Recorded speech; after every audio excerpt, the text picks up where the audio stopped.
આપ જોઈ રહ્યા છો ગુજરાત 18 લાઈવ. હવે જોઈએ અગત્યના સમાચાર.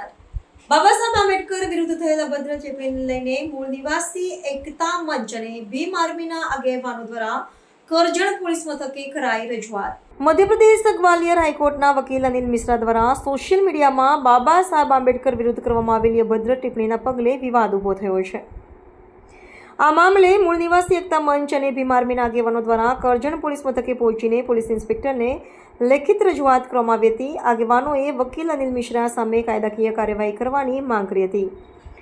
આ ઉપરાંત તેમણે પોલીસ ઇન્સ્પેક્ટરની ઓફિસમાંથી બાબા સાહેબ આંબેડકરનો ફોટો હટાવી લેવામાં આવ્યો છે તે મુદ્દે પણ વિરોધ નોંધાવી તે ફોટો ફરીથી લગાવવાની માંગ કરી હતી. સાહેબ શ્રી મારી વિનમ્ર રજૂઆત છે કે અહીંયા અમે બાબા સાહેબ આંબેડકરનો ફોટો સાહેબ લગાવેલો હતો, જે પરત લગાવવામાં આવે એવી એક વિનમ્ર અપીલ છે આપને. સરદાર પટેલનો ફોટો રહેશે, અમને કોઈ પ્રોબ્લેમ નથી.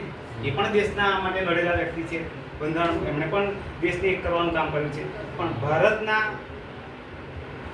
ભારત દેશને એક અમૂલ્ય બંધારણ આપવાળી વ્યક્તિ જેનો ફોટો અમે પોલીસ સ્ટેશનમાં ગિફ્ટ કર્યો હતો ટીઆઈ પટેલ સાહેબને, અને એમને એમના હાથે લગાવ્યો હતો. છેલ્લા ઘણા કેટલાય સમયથી બાબા સાહેબનો ફોટો હટી ગયો છે. તો આપ સાહેબશ્રીને મારી વિનમ્ર અપીલ છે કે જલ્દીથી જલ્દી એ ફોટો પરત લગાવવામાં આવે અને બાબા સાહેબને સન્માન કરવામાં આવે. જેમ કે દેશમાં જે રીતે સંવિધાન વિરોધી કામ થઈ રહ્યા છે, ચીફ જસ્ટિસ પર ચપ્પલ ફેંકવામાં આવે છે, બાબા સાહેબ આંબેડકર વિશે અભદ્ર ટિપ્પણીઓ કરવામાં આવે છે, અને આ રીતે પોલીસ સ્ટેશન સરકારી કચેરીમાં લાગેલા ફોટા હટી જાય છે, એ ખૂબ જ દુઃખદ છે. અને એ બાબતે મારી આપણે રજૂઆત છે કે ફરી વખત સાહેબ આપશ્રીને મારી રજૂઆત ના કરવી પડે અને ત્વરિત તમે પગલાં લઈ અને આ ફોટો પરત લગાવો. સમગ્ર ભારત દેશની જાહેર જનતા માટે નામદાર સુપ્રીમ કોર્ટની અંદર જે ચાલુ કોર્ટ કાર્યવાહી દરમિયાન એક રાકેશ કિશોર નામના વકીલ દ્વારા જે ચંપલ ફેંકવાનો જે બનાવ બન્યો છે એ ખૂબ જ દુઃખદ છે અને સમગ્ર ભારત દેશનું અપમાન કહેવાય અને બંધારણનું અપમાન કર્યું છે. ખરેખર નામદાર કોર્ટની અંદર આ રીતેની પ્રવૃત્તિ થાય એટલે દેશ આજે ખતરાની અંદર સામાન્ય માણસ તો ખતરાની અંદર સાબિત થઈ રહ્યો છે.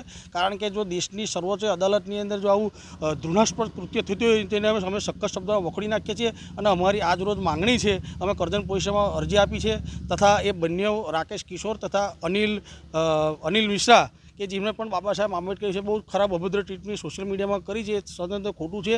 અને અનિલ મિશ્રાને મારે આજરોજ કહેવું છે કે તમે પહેલાં બાબા સાહેબ આંબેડકરના જીવન ચરિત્ર પહેલાં અભ્યાસ કરો, વાંચો, પછી તમને ખબર પડે કે બાબા સાહેબ આંબેડકર આ દેશ માટે શું કરેલું છે. ભારત દેશ માટે સૌથી મહત્ત્વની બાબત જો કહે તો બાબા સાહેબ આંબેડકરે રિઝર્વ બેન્કની સ્થાપના કરવામાં મહત્ત્વનું યોગદાન આપ્યું છે. હિન્દુ કોડ બિલ એવા અનેક કાનૂન ઘડીને ભારત દેશના નાગરિકોને, તમામ લોકોને સાચી મૂળભૂત અધિકારો આપેલા છે. અને એમણે કોઈ જ્ઞાતિ માટે કામ નહીં કર્યું, એમણે સમગ્ર દેશ માટે કામ કરેલું છે. અને વિશ્વની અંદર 192 દેશોમાં બાબા સાહેબ આંબેડકરની જન્મજયંતિ ઉજવાય છે. એવા ભારત દેશમાં એવો કોઈ બીજા નેતા નથી બાબા સાહેબ જેવા કે 192 દેશમાં જેની જન્મજયંતિ ઉજવાતી હોય. એટલે આ જે અભદ્ર ટિપ્પણી જે થઈ રહી છે, બાબા સાહેબ વિશે ખોટો પ્રચાર કરવામાં આવે છે, એ તદ્દન ખોટું છે. અમે એમને વખોડી નાખીએ છીએ અને આજ રોજ એ બંને વકીલ વિરુદ્ધ અમે કરજણ પોલીસ સ્ટેશનમાં અરજી આપી છે અને તેઓની વિરુદ્ધ કાયદેસર કાર્યવાહી કરવામાં એવી આજ રોજ અમારી માંગ છે.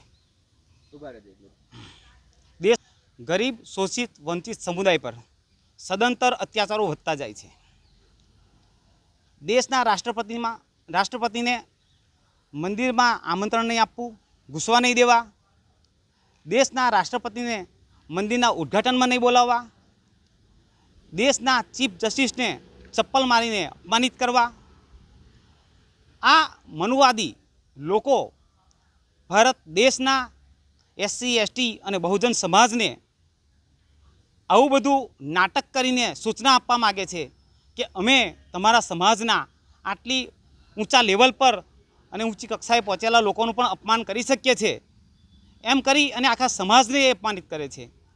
પરંતુ મારે એ મનુવાદી લોકોને એક સંદેશ છે કે તમારી 7 પેઢી હોય વીતી જશે ને તો એ બાબા સાહેબ આંબેડકર જેટલી પ્રસિદ્ધિ તમારાથી મેળવી શકાશે નહીં. તમારા સમાજનો એક પણ મહાપુરુષ એવો છે નહીં જે આજે પૂજનીય હોય.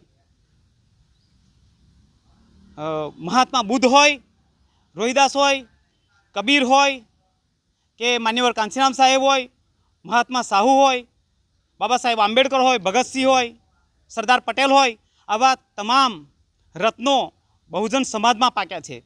તમારા સમાજની અંદર એ હેસિયત જ નહીં કે દેશને ઉપયોગી એવા રત્નો પેદા કરી શકે. આ કારણે તમે લોકો લજ્જિત છો અને બહુજન સમાજના આ મહાપુરુષોનું અપમાન કરો છો, પણ અમે પણ તમારું આ અપમાન સાખી લઈએ નહીં. ભલે તમને ચીફ જસ્ટિસ માફ કરી દે, પણ આ દેશમાં ભીમ આર્મી તમને જડબાતોડ જવાબ આપશે. આગામી સમયમાં જ્યારે પણ આવા કૃત્ય કરશો ત્યારે તમે જેટલું અપમાન કરશો એટલું જ અપમાન કરવા માટે ભીમ આર્મી હવે મેદાનમાં છે. જય ભીમ, જય ભારત.